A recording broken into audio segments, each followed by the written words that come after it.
Welcome to a special edition of City Pulse Newsmakers. Recently, a committee of community leaders and myself sat down with candidates for mayor and city council who will be on the general election ballot in Lansing on November 5th.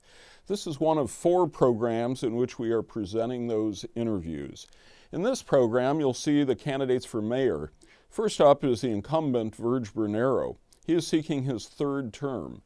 Bernero first ran for mayor in 2003 when he lost to incumbent Tony Benavides in a special election.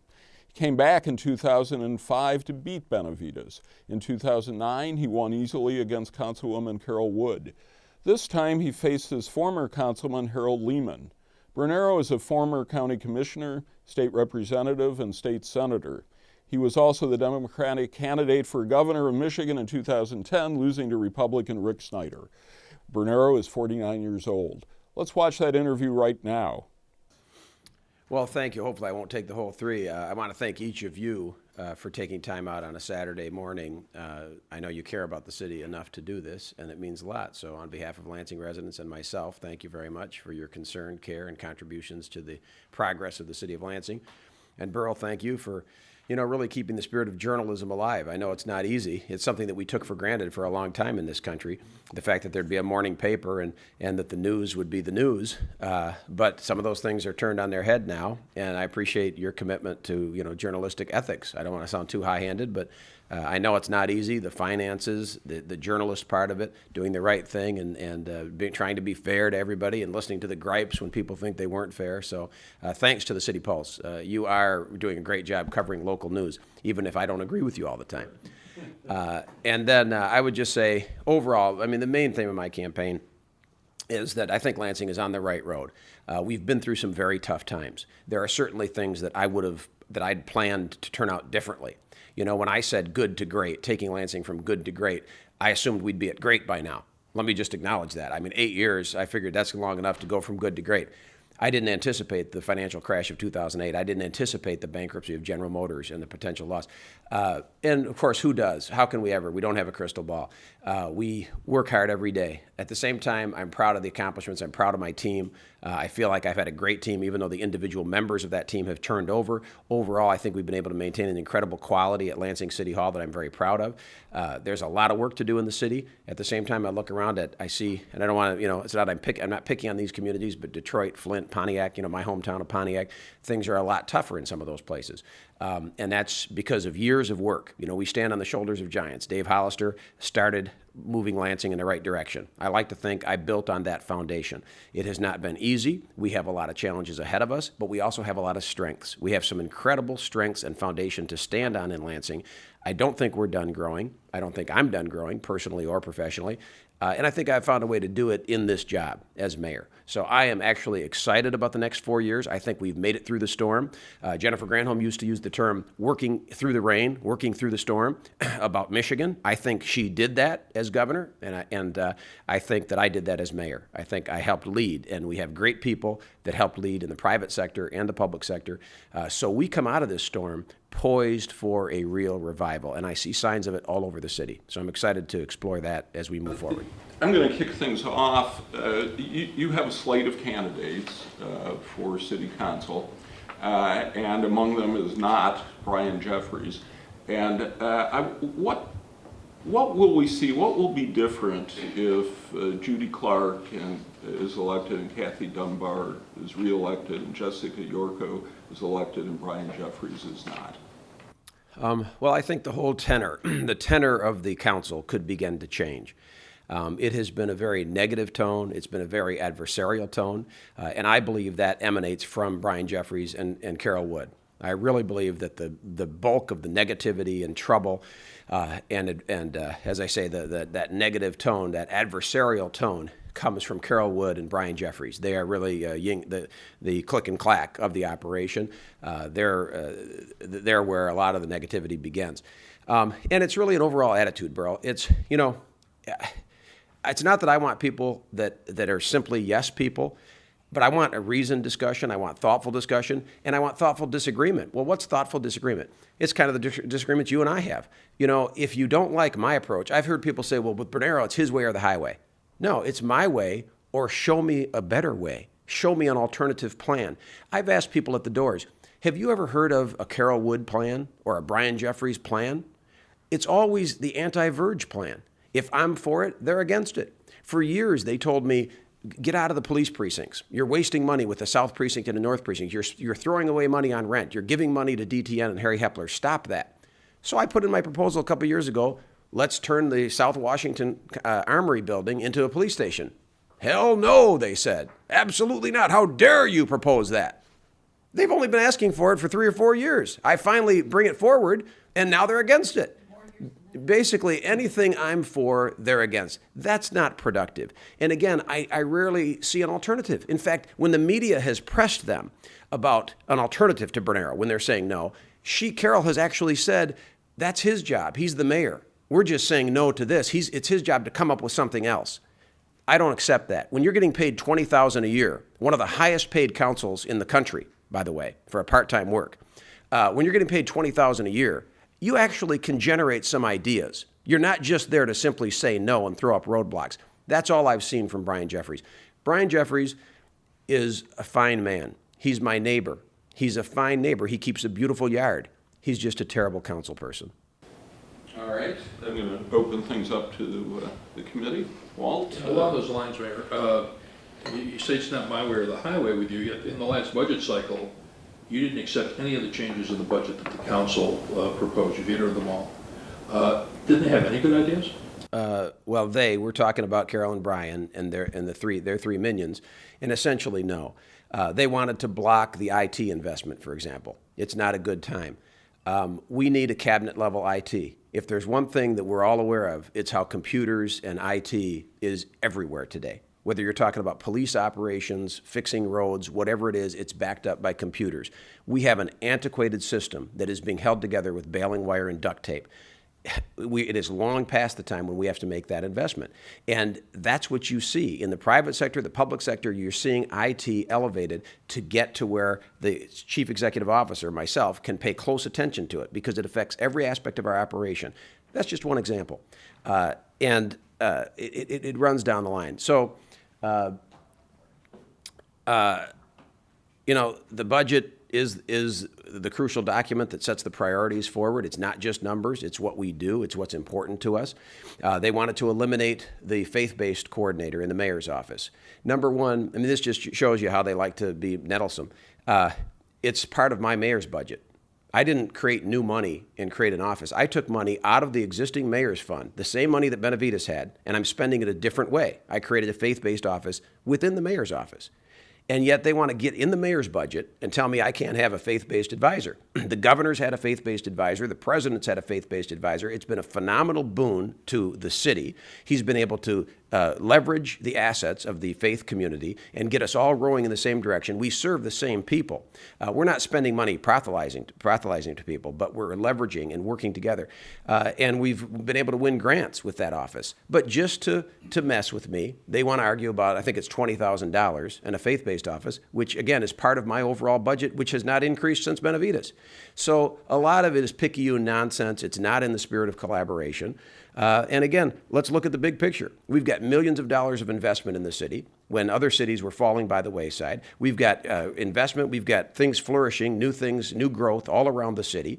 And they want to spend time being picayune and ridiculous with the budget. Who's next? John?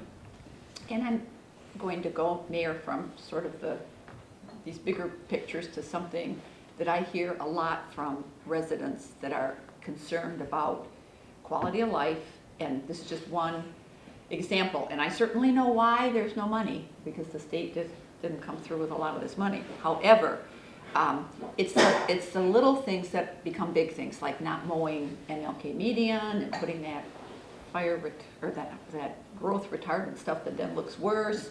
It is just how the city looks. It's our parks being naturalized, which often doesn't look that great.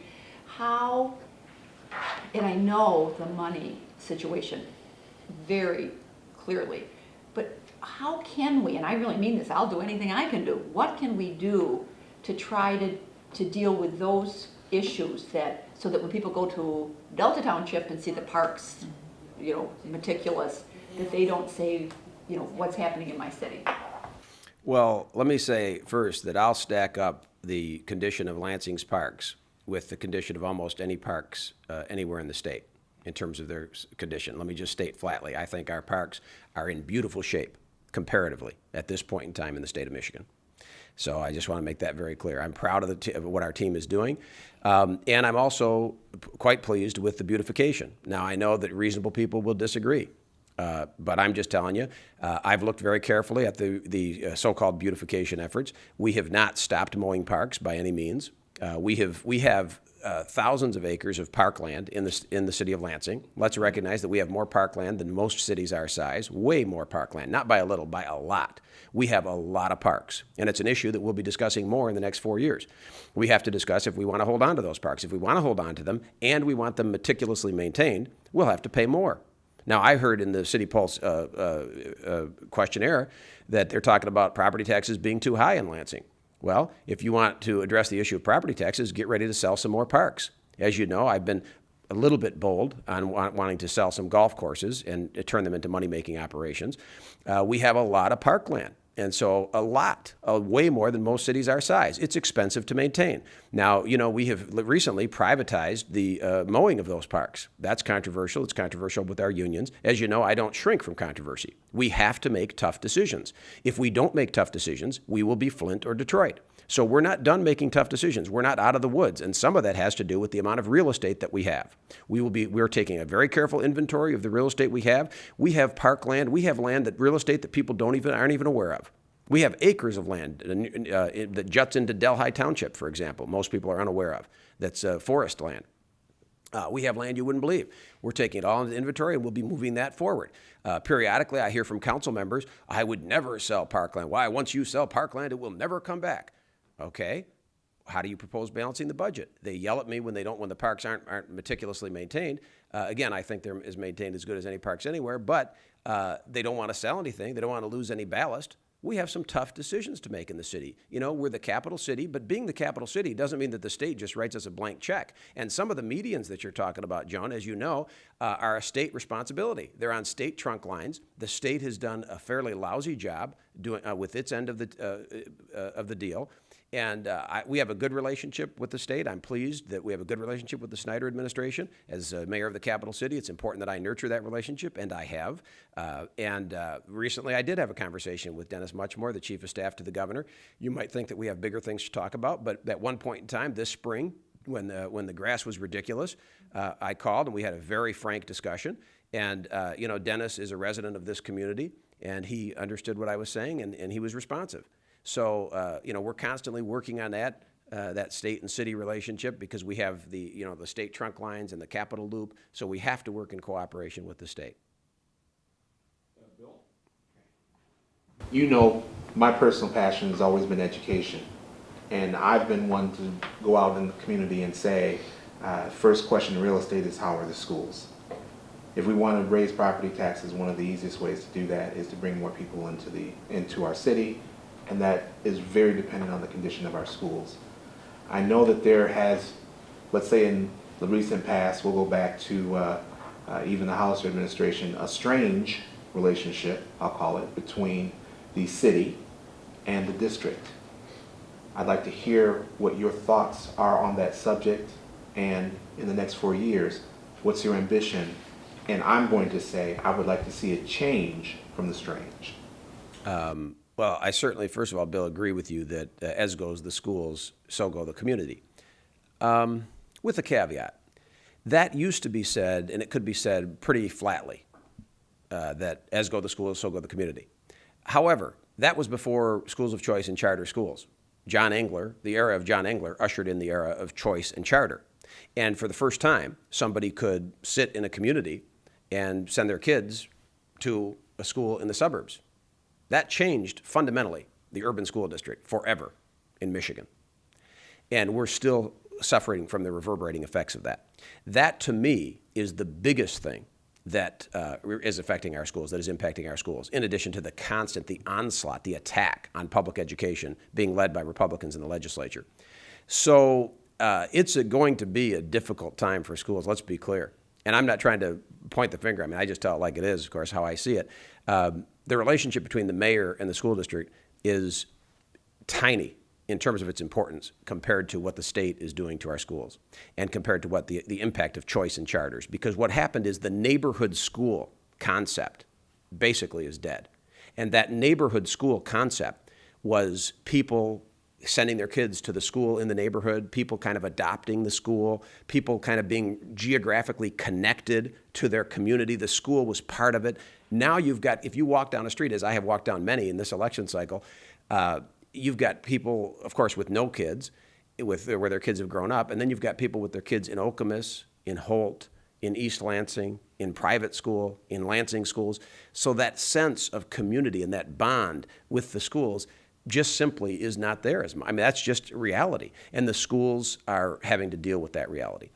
As far as my relationship with the schools, I've had an excellent relationship with all superintendents, with Banks, with Wallace, now with Yvonne, and we have an excellent relationship. We have always had an excellent relationship. I have met with them on a monthly basis. Every superintendent I have had monthly meetings with where we talk about issues of common concern. As you know, the mayor here has no official capacity, no official role with the schools. And I have to be mindful of the fact that just as I have a city council to work with, the superintendent has a school board, an elected school board. So even the things that we would agree on from an administrative standpoint oftentimes have to go through her school board. But in terms of the things we can agree on, we absolutely do. And I have with like I say, with Dr. Wallace, with Dr. Banks, we work closely together in terms of getting together. We're trying to work even more closely together. But with schools, as they make decisions about property, if they're closing a school, we work hand in glove with them to try to get an economic. And we've been very successful, by the way, in terms of when they've closed buildings. We've had Bob Johnson and our real estate people working very closely, and we've been very successful. I'm proud of the fact that we've been able to get businesses into those schools and not have an empty hole in the neighborhood. But there's countless ways. We don't have enough time to talk about all the different ways that we're working together with the school district. But on the fundamental issues, I just wanted to make it clear, on the fundamental issues impacting our schools, there's just very little, I think, that the city is going to be able to do. They are impacted by these state laws, these state regulations that are changing constantly. The state is constantly changing the goalpost for principals and administrators in the school district. And then you have now the issue of public safety, and I saw you on TV the other night, Bill. You did fine. But the issue of public safety, of course, is one where I've taken an active role. And when Dr. Banks was there, you might recall, I led the charge. I actually led the charge to put police officers in the schools as community liaison officers. It was controversial at the time. Some council members opposed it. And in fact, it was a 5-4 decision. A lot of people forget this. But it was a 5-4 decision by the school board, actually, to accept the Lansing officers into the school. Recently, when there was an incident near one of the high schools, not at the high school, but near one of the high schools, our community resource officer from the school was the first officer on the scene.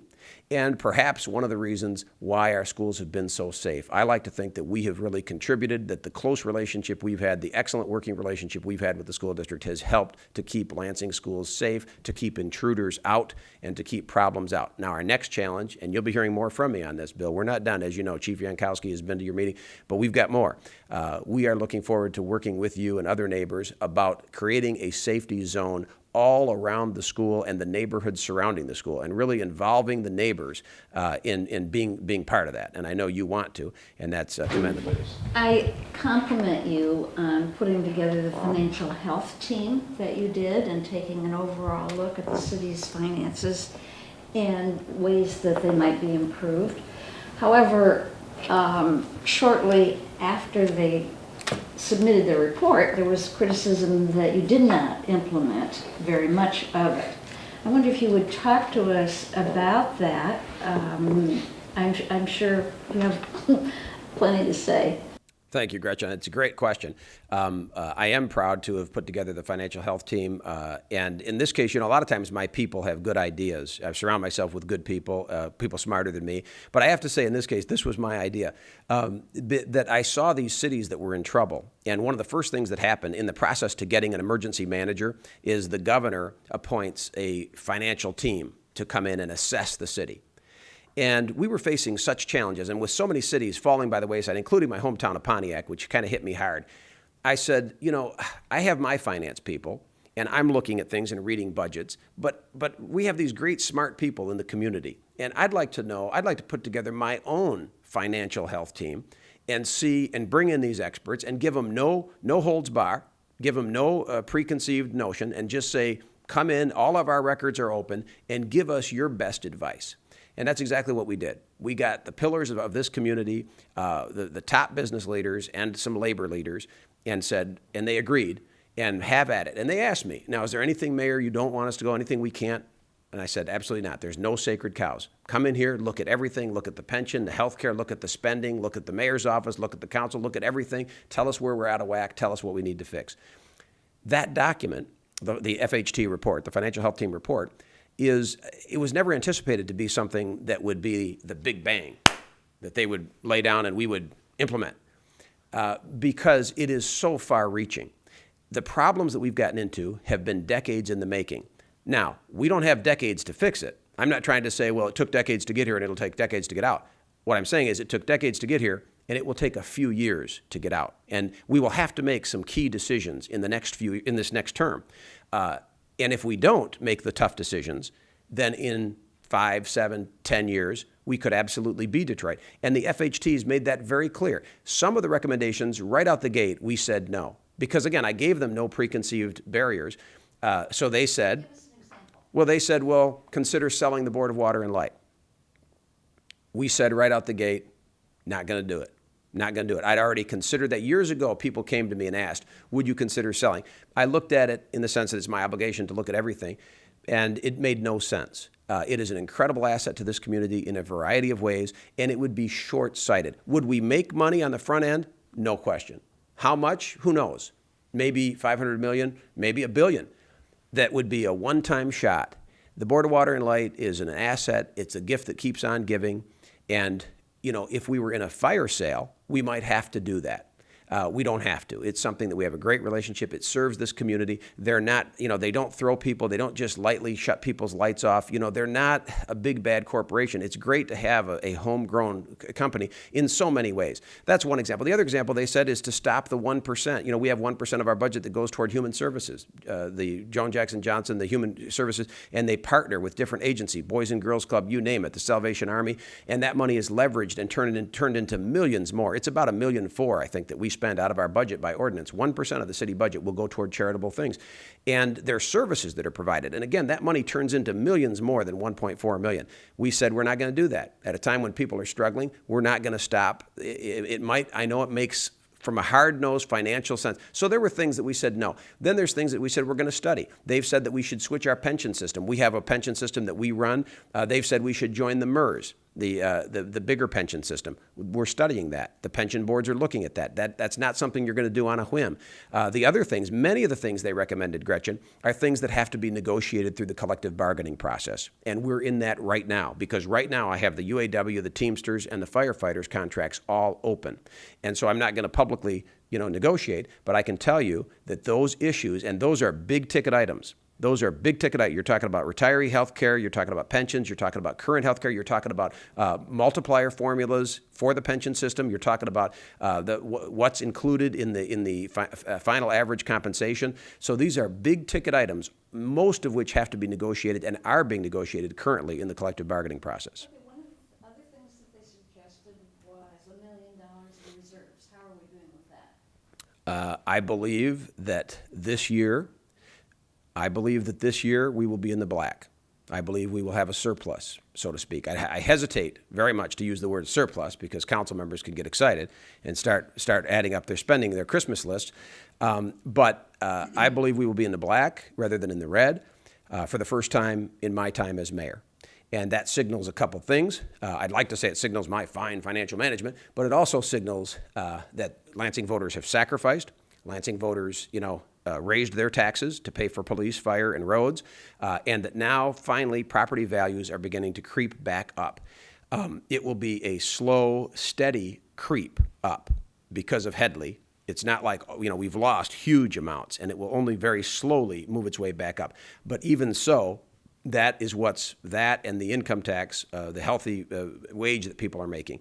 You know, the jobs that we've brought in are real. I mean, they're tangible. The fact that General Motors is growing here and not shrinking is real. And the spinoff, the suppliers now are hiring. People are hiring. I mean, when you've got Magna adding 400 jobs, you know, in Delta Township, when you've got 2 Men in a Truck expanding in Holt, when you've got Emergent Biosolutions growing here, when you've got NIOWAVE growing here, when you've got Accident Fund in a growth pattern, when you've got Jackson National Life growing and now beginning to build, you're talking about hundreds and hundreds of jobs that are coming to Lansing, and many of those people will live in the city or work in the city and pay the income tax. So we're beginning to see some health in those funds. Like I say, not where we can go on a spending pattern, but now will be the challenging time, Gretchen. You ask a crucial question, because now is the time when people will say, well, we're in the black, we're running a surplus, now we can spend on this and spend on that, and then it'll be gone.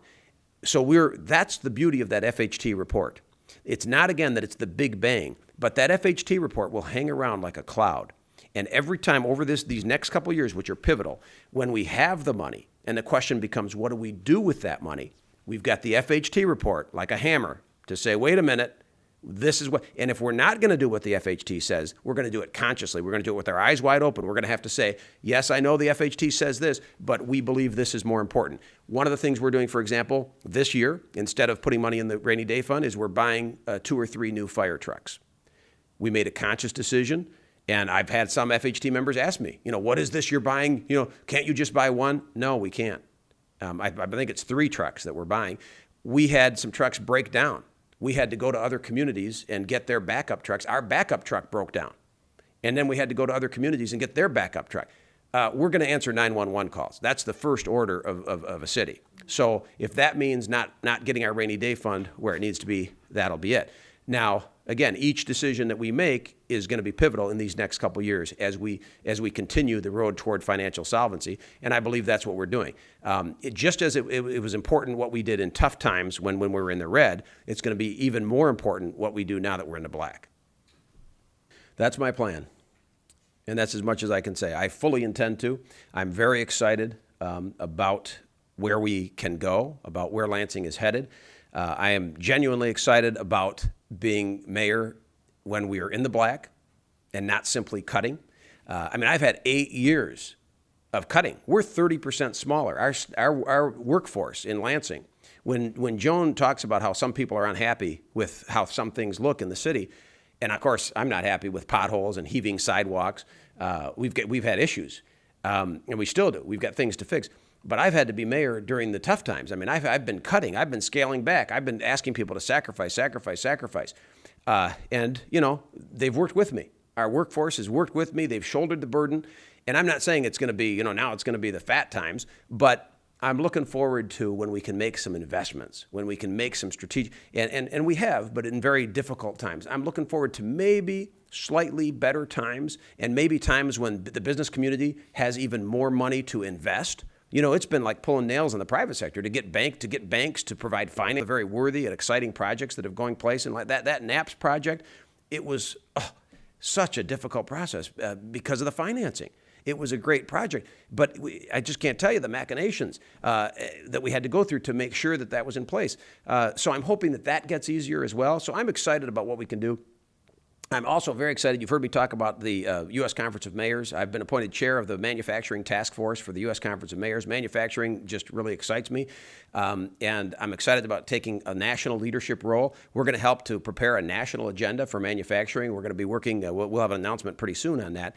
I'm working with mayors from around the country because mayors know we're on the front lines of it. So I'm really excited about getting involved in a big way and putting Lansing on the map, highlighting Lansing. We are one of the manufacturing leaders in the country. It might be hard for people to believe, but you know, part of it is that manufacturing has dwindled in the country, and while the national manufacturing stuff was dwindling, Lansing has been growing in manufacturing. So we're now like in the top 5 in the country in terms of manufacturing growth.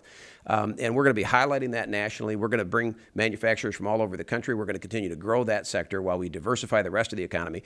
So you can see I still am excited about the job. The job has its challenges. It's a little bit different each day, but yet we can still learn and grow from where we've been. So I plan to fill out the 4 years, maybe 4 more after that. Well, I don't see any controversy. From what I heard in the council, it sounds like it's going to pass 8-0. The staff recommended against it. I'm strongly ambivalent. I am vehemently agnostic on it. To put it in religious terms, yeah, I'm completely agnostic. The reason why the department said no, it wasn't my direction. The professionals did their job, and it doesn't meet the existing plan. It doesn't meet the existing code or the existing plan in terms of use. And so the question, if you take out the personalities and you take out the church, which you should, in my view, I mean, it's not about which church and are they my friends or are they not. The issue is, why do you have a code? Why do you have a plan and a master plan? In general, the notion of turning storefront type operations into a church, they feel, the professionals, for a lot of reasons isn't a good idea, because once you change it into a church, which, by the way, doesn't pay taxes. So one thing you're doing is you're taking a for-profit taxable entity, turning it into a nonprofit, non-tax paying entity that pays zero taxes. Doesn't support itself in terms of its use of city services. But that's true of any church. But some people would say you have enough churches. Some people would say Lansing has a lot of churches with dwindling populations. I mean, the point is, like, a lot of the churches are barely holding on. And so wouldn't it be better to reuse an existing church, a church building, a church edifice, a structure that's already built, or even encourage fixing them up? We also have some churches that are older, that are dated, that need work, and that are dwindling congregations. So one would say that by rigidly enforcing the code, you're in essence forcing the reuse and recycling of existing churches. And when I say we have a lot of churches, I'm not saying that as a criticism. I'm just saying I think if you really look around, Lansing has a lot of churches, and some of them, if you go on Sunday morning, you don't see a lot of people there. And there has been turnover of churches. I've seen it. We've helped facilitate the turnover of churches, new congregations coming in or even merging with existing congregations.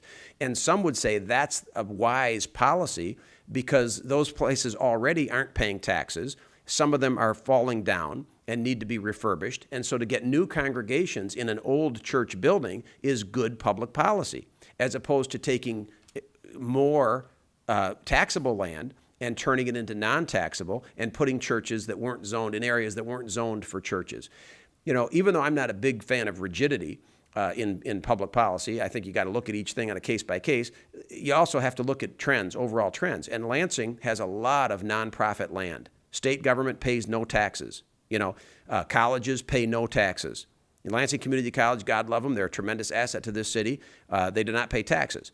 Michigan State University does not pay taxes. That doesn't involve us, that's East Lansing. But we have a lot of not taxable land. And of course, churches, in my opinion, should be paying 50%. By the way, let me just state unequivocally that I believe all faith organizations should pay 50%. And in fact, I know it's not a popular view, but I think 50% tax reduction would be plenty. I think all these churches could afford to pay 50%. And by the way, if you look at Tom Menino, if you look into Boston, Tom Menino has started a public shaming process. I'd encourage you to look at this. An enterprising journalist might look at this. Mayor Menino in Boston has started, I call it public shaming, but I don't think he would call it that. But he would call it like a moral obligation. He started giving people a moral tax statement. So he goes to the colleges. They have so many colleges in Boston that don't pay any taxes, but they use services. And let's face it, regardless of who you are, you use some services. You may call 911, you use road services, and everybody should pay some taxes. And so he started giving people the moral equivalent of a PILT, a payment in lieu of taxes, where he says, this is what you owe. Normally you would pay X. We're just asking for half that. Please pay. And he's got the business community, like the Chamber of Commerce, backing him up, and they're kind of trying to put pressure on these big bad institutions, colleges and whatnot. And you can think of other institutions, by the way, in Lansing that don't pay taxes, to say, hey, at least give us something. I know you're generous. So if this church offered to pay some taxes, you might be less ambivalent. I would be less ambivalent. Okay. We need to stop there. Thank you. Thank you very much. My pleasure. You're watching a special edition of City Pulse Newsmakers. I'm Burl Schwartz, editor and publisher of City Pulse. We've just watched an interview with incumbent Mayor Virg Bernero. Next is our interview with Harold Leeman, Bernero's challenger. Leeman, who served as the First Ward City Councilman from 1996 to 2007 when he was narrowly defeated. Since he has run unsuccessfully for a number of offices, Since then, he has run unsuccessfully for a number of offices. Leeman is 55 years old. Let's watch that interview right now. Well, thank you very much for putting this together, Borough, and those that are in attendance. I'd just like to say that I'm not in this race just to go through the motions and have the current mayor reelected. And there's a lot of issues out there, and one of the biggest is the current mayor being able to get along with people, the council, and doing it in a way that's professional and not having enemies to the point where you're a detriment to what you're trying to get done. And I've heard it ever since when I was on council for 2 years with the current mayor and after. And I really think that he hasn't grown in the position as mayor when it comes to building up relations, especially with the council members and with our regional leaders, and with some neighborhood activists or just regular folks in the neighborhood. I think he brushes people off to the point where he doesn't follow up and doesn't care, and he follows the money. And the money is trying to keep elected and reelected, and I think that's detrimental to this city. I think what I bring is the fact that I've been here all my life. I have relationships. By being on council, I have a lot more relationships. By being away from council, I hear more about why people are disgusted about certain things. And so I'm in this race to not only bring these issues up, but to try to represent those people that have no voice right now. And we'll see what happens. But I think that by just saying that he's going to get reelected because he's got the machine and the power and the money, it doesn't understand Lansing. The city of Lansing, the residents of Lansing want somebody that cares about them and can relate to them. And I feel that I can relate to a lot of issues, a lot of people, and to try to follow up on issues. People like to talk a lot and say, bring up problems, but then you got to follow up. And because I was a ward council member, it brings me some background as to how to deal with people and how to deal with administrations. I worked with Hollister and Tony Benavides, and I knew Terry McCain, and I knew Jerry Graves, the late Jerry Graves, to some degree. I got involved in watching and getting involved in city politics in the late 70s. And so I'm here. I want to do what I can to bring these issues to follow up on issues and to have people feel that they have a voice at the mayor's office. You say that people don't have a voice, but don't people who disagree with the mayor have the majority of the positions on city council right now? Well, when I was there for 2 years with the mayor, running the meetings and that kind of thing, and that was in 2006, 2007, and from what I have witnessed, and is the fact that he wants to win at all cost, and by doing that, you hurt relationships on council. For example, when he said he didn't get involved in the Derek Quinney campaign, he did. And he tried to take Derek out. That relationship has been soured. And, it used to be we had 5, 6 people on council that would, for the most part, listen and do what we can to say yes to the mayor.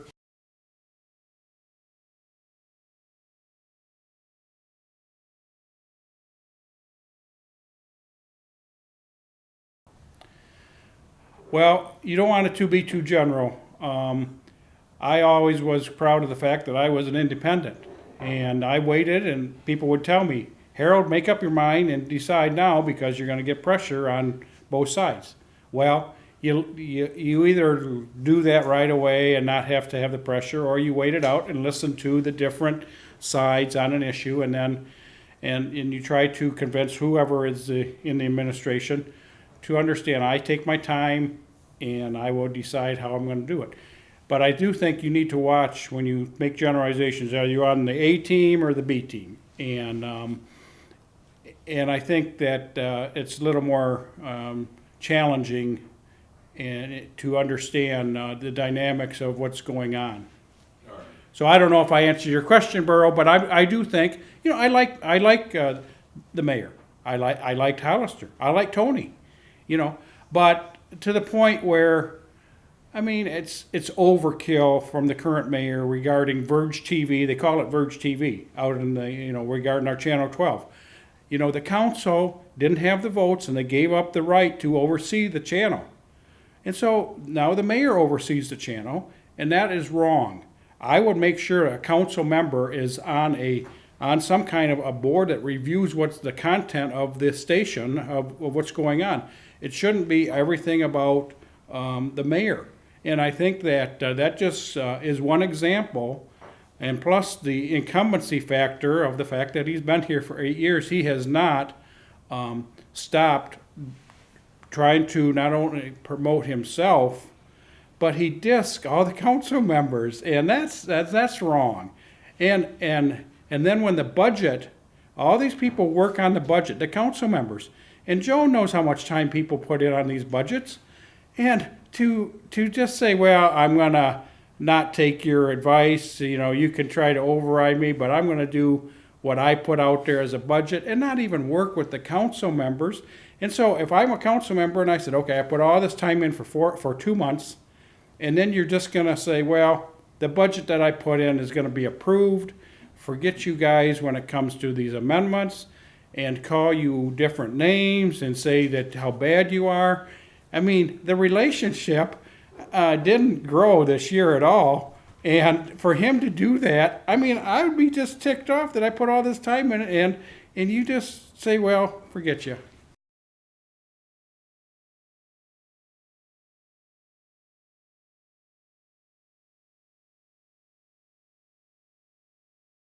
Well, I think the way that I said that is the average, the budget is around 100 million, 120, and then you have, of course, all these extra things that the budget is higher, different grants and that kind of thing. But having said that, I truly believe this budget needs to be more dissected when it comes to understanding what they're doing. For instance, the police department. Why is it that we don't have knock and talk anymore? And those are the kind of things that I would want to implement. But this whole issue of understanding that you have a pot of money that you get from revenue, and to just not make sure that the whole city is being rewarded when it comes to services. And what I'm trying to say is that areas of the city don't get the kind of investment on services that compared to other areas. And I want to make sure that all areas of the city get services. And also, I want to grow revenue. I want to make sure that whatever is our budget per year, that we have enough revenue to come in and to build on that. And I'm not trying to say that I'm going to cut to supply certain services to certain areas and then not other areas. But I know the history of Lansing, and so do you. And the fact that we have a budget that we try to deal with yearly, and the fact that we seem to be we don't understand the fact that we got $40 million for the police department, $35 million for the fire.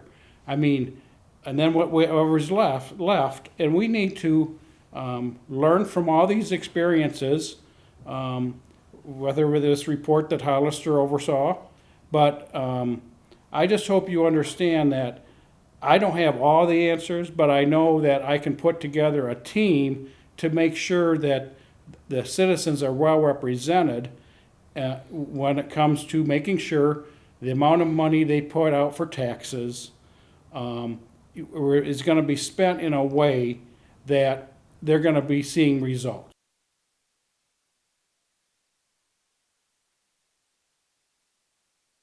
General, right. Yeah.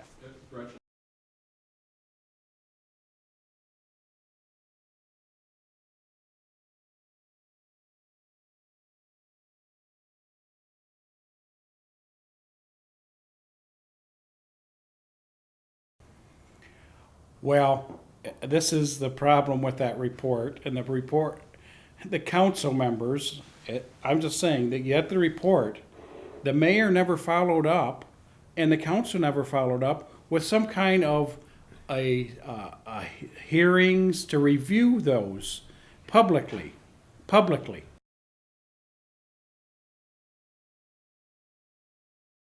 I mean, okay, but when was that? During the budget session? I'm just saying that if you're gonna follow up on any report, you need to have a plan. You know, I know that the one was, what was it, I'm all into regionalization of services. But the politics are out there when it comes to, you know, I do think we should have a regional police force. I think we should have a regional fire department. And I think that there should be things that we have going on with the different townships adjacent to Lansing that can help out. For instance, you know, with East Lansing and adjacent to Lansing on the east side, there are things that could be done when it comes to park improvements, a Rainy Park, and the fact that there's a large segment of a population in that area. What kind of services could East Lansing help out with us? DeWitt Township, Dowda Township, Delhi. And so I'm all into this regional. It's just how do you get there? And if you have no relations with, because you make statements and it gets back to those people running those townships, why do you want to have a relationship with the current mayor? And so I do truly believe that if we replace this current mayor, that we would have a better relationship with these township supervisors and township. And here's another point. I mean, how can you get along with Ingham County when you deal with the way we dealt with this whole Hope soccer complex? And that was wrong in the sense of having a 5-year contract, but it's 1 month under that a 5-year an agreement so that the council doesn't have any oversight of it. And then the township park board, the township, not township, but the county park board, the county commissioners are ticked off about the way that all went down. And I feel that it could have been handled a lot better. And if I wanted to just give it to someone else to run after the investments from the state and the city and the county, I just think that's wrong. And that's just, and these things continue, whether it's just out of spite about something that he didn't, he decided that we're going to do this because of, something that happened. But I really believe when you don't include the council, you don't include the park board, and you don't have good relationships with the county officials in a sense of on that way that all went down, I just think that it continues, and it's been continuing for 8 years, and it's not going to get any better. And I give the mayor a lot of credit on a lot of things, but council has a lot to do with what he's somewhat accomplishing, but continuing this negative attitude toward it's my way or the highway is wrong. So I hope I answered your question in the sense of regionalism is a big thing that I'm supportive of. I was supportive of it on council for 12 years, and so that's how I feel.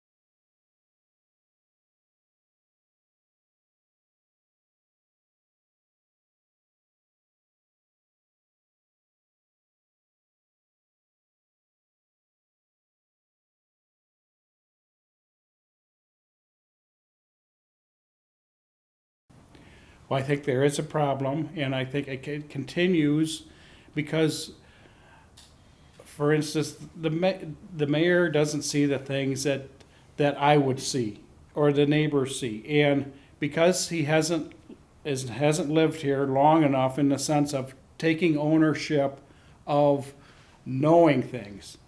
What's North Lansing? Is North Lansing just Old Town? Is North Lansing all the way up to Sheridan Road? And does he understand that this is a state capital? And that first impression is the last impression. And when we come into this city in different directions, off the highway system, off of Old 27, off of MLK, north, south, east, or west, and the boulevards, and to make sure that there is a connection between who's responsible and making sure that they follow up. And whether it be the Leeman administration put together a small unit within the Public Service Department to make sure that these things are done right. Why should I go down High Street and see the boulevards not taken care? They put the boulevards in, and then they don't maintain them. And then there's accidents, they're hitting a post left and right. I mean, compared to what we just did down at Rio Town. We have this all beautiful, and they get out there and they do this and do that, and they try to maintain it. But the whole area, if we're going to have these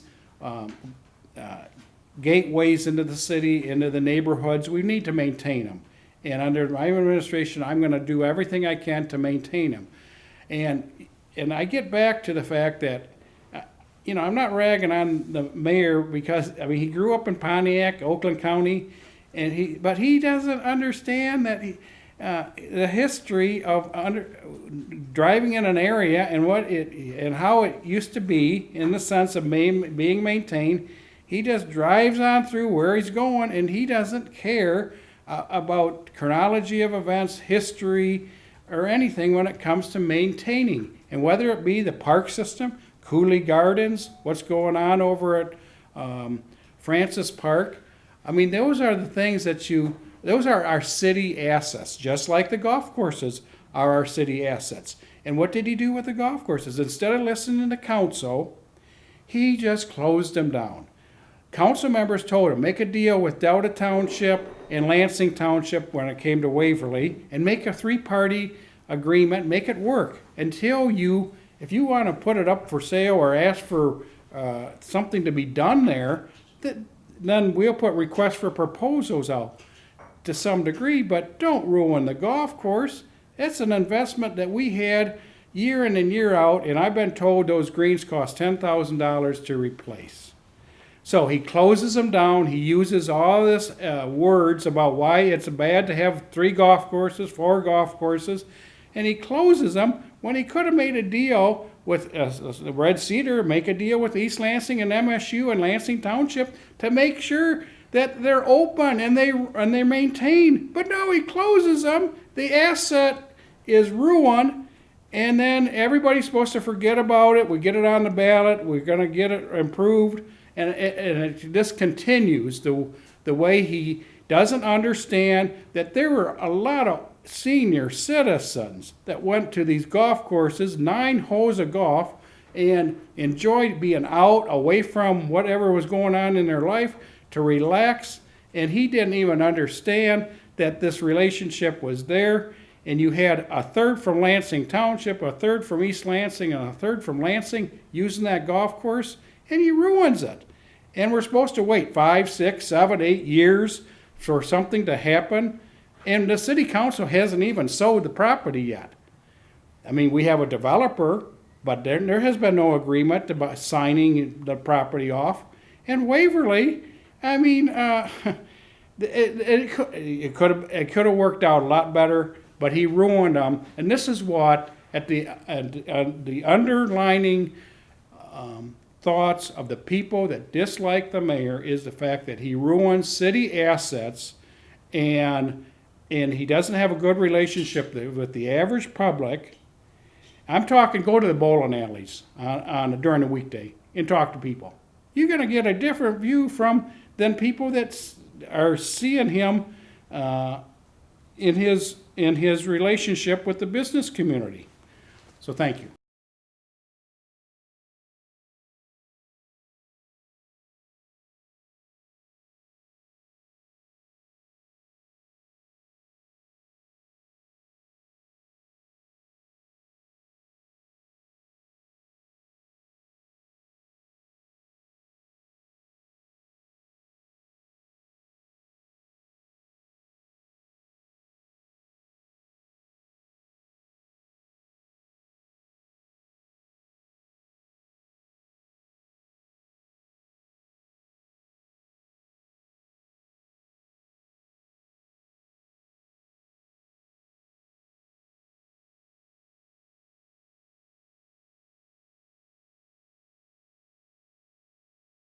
And we were trying to do that, Lorenzo. As you know, we had CSO in that area, the separation of sewers on Grand River Avenue, and we had a Ramones there, restaurant.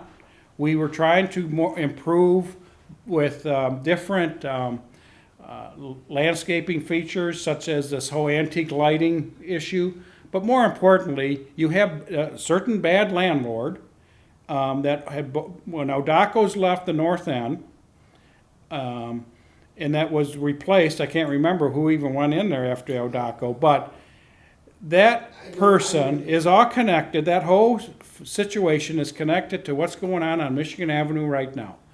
And what has happened is that those buildings, for instance, on Grand River, they just sit there. You know, people report, the windows are broke or this or that. But under my administration, we're going to focus on all corridors throughout the city. And we're going to make sure that code enforcement has the resources to do their job. And if they need more people, we need to make sure that that department is fully staffed and that they do their job. You go through alleyways throughout the city, you see sofas. Under my watch, when I was a council member, I mean, you're driving through, you see something, you report it. Or you make sure you have a relationship with the code enforcement officer, and you call that officer up, or that officer, you know his hours, you know where he's driving through, and you make sure they're doing what they're supposed to be doing. And does it have to start at the top to make sure that they're doing their job? Do they have enough time in their schedule? Do they have larger areas, from my understanding? But to follow up on your question, we need to have more of a focus in the neighborhoods, and it starts with code enforcement and the police officer. If it's a police officer that, we had 2 or 3 community officers that had relationships with neighborhood groups, neighborhood watches, and they would work with the code enforcement people, and everybody would follow up and do things. And with the computer age and that kind of thing, one would think, and this is what I'm going to implement if elected, is to make sure everything is on the same watch regarding follow-up.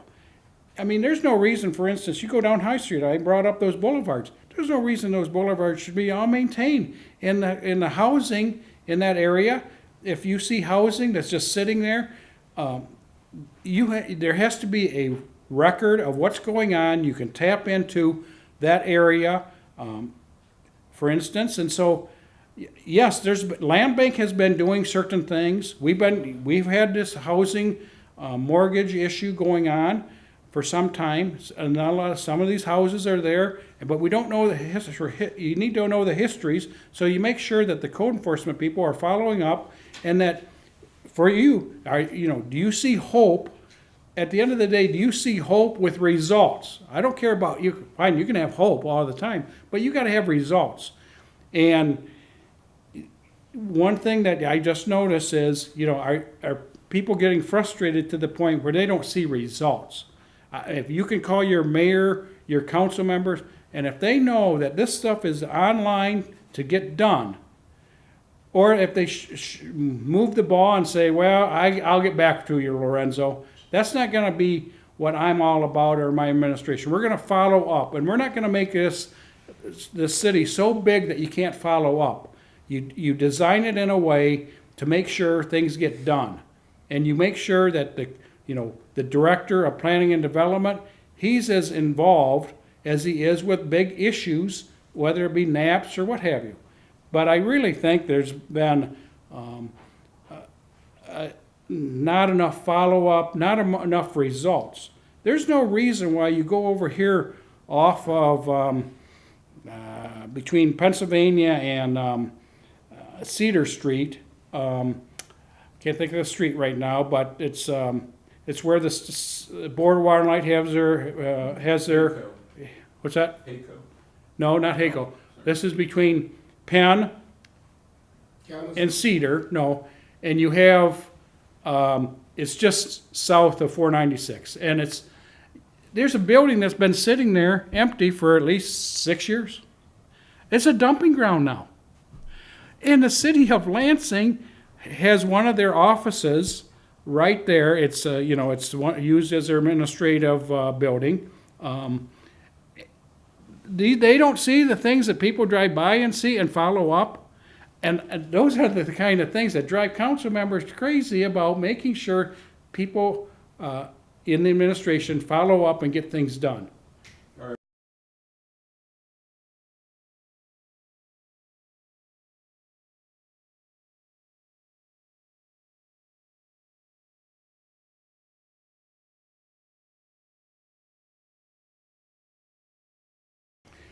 Well, right now, I mean, it's a pay-as-you-go type of budget regarding registration of units and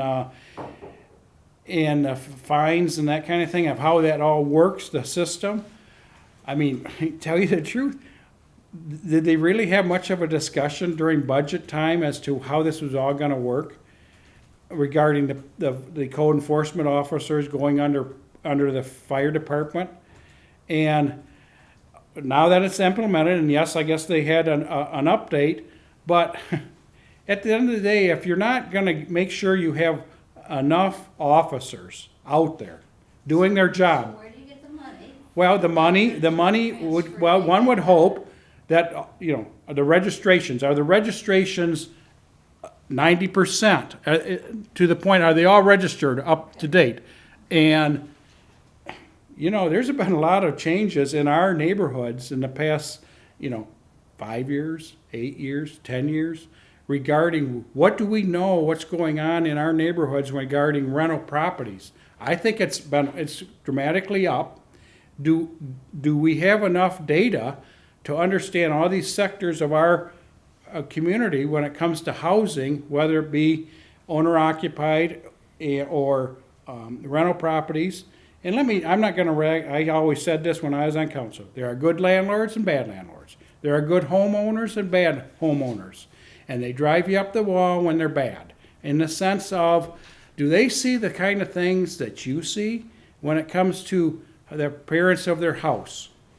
And so, I just remember up on Grand River Avenue,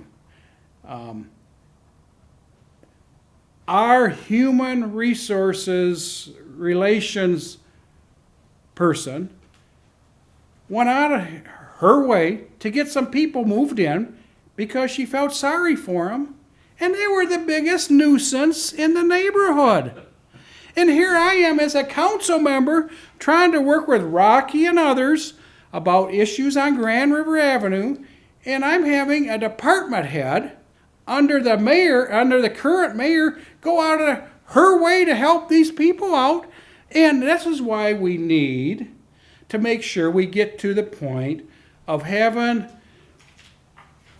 a inventory of bad tenants, because bad tenants and bad landlords is not what you want in this city, and we need to make sure we do everything we can to take care of the people that are taking care of their properties now, and to lay down the law to those that aren't taking care of their properties. All right, we need to call it quits Okay. there. Harold, thank you very much. Well, I'm sorry to go on, but I'm passionate about the fact that you have these big issues in this city, and I understand them. But the average person in their block, in their 2-block area, in their 3-block area, in their corridors, north side, east side, west side, south side, what have you, they're mostly in those areas all the time, and they care about what's going on there. And that's how I try to relate to people in trying to fix their problem. And this is why we get all this negative response about downtown development, downtown this, downtown that, because people don't see any results going on in their neighborhoods. So thank you very much. We do have to call it quits. Harold, thanks again. Okay.